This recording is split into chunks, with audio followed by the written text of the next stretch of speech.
Mumbai traffic police की जानिब से एक अनोखी पहल की गई है। हमारे नुमाइंदे ने इसका जायजा लिया। नियंत्रित करने के लिए मुंबई ट्रैफिक पुलिस की तरफ से अनोखी पहल की गई है। इस वक्त हम मुंबई के सीएसटी इलाके में मौजूद हूं और मैं आपको अगर तस्वीर दिखाऊं तो आप देखिए तो ये एक 4 रास्ता है और यहां पर हर जगह पर सिग्नल लगाया गया है।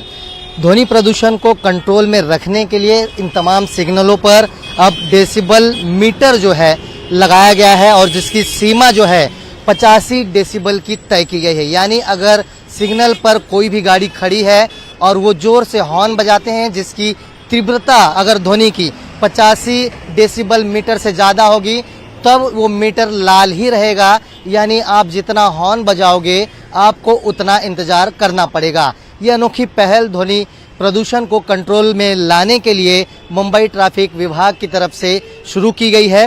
फिलहाल मुंबई के कुछ ऐसे इलाके हैं जिसमें से सीएसटी, मरीन ड्राइव, दादर, जहां पर सिग्नल पर इस तरह के मीटर्स लगाए गए हैं और ध्वनि की जो सीमा है, तीव्रता है, उसे जो है कैलकुलेट किया जा रहा है। जिस तरह से मैंने कहा कि 85 डेसिबल मीटर से ज़्यादा अगर ध्वनि की तीव्रता रही तो सिग्नल जो है वो लाल ही रहेगा, वो तब तक ग्रीन नहीं होगा जब तक आप हॉर्न बजाना बंद नहीं करेंगे। बहरहाल अब देखना होगा कि इस तरह की पहल जो मुंबई ट्रैफिक पुलिस की तरफ से शुरुआत की गई है। फिलहाल कुछ जैसे इलाके मैंने आपको बताया, दादर, मरीन ड्राइव, सीएसटी, इन सिग्नल्स पर इस मीटर को लगाकर ध्वनि प्रदूषण को कंट्रोल में लाने की पहल मुंबई पुलिस की तरफ से की जा रही है। अगर ये पहल कारगर साबित होती है तो आने वाले दिनों में मुंबई शहर के तमाम सिग्नलों पर ये मीटर बिठाया जाएगा ताकि ध्वनि प्रदूषण मुंबई में कंट्रोल हो सके।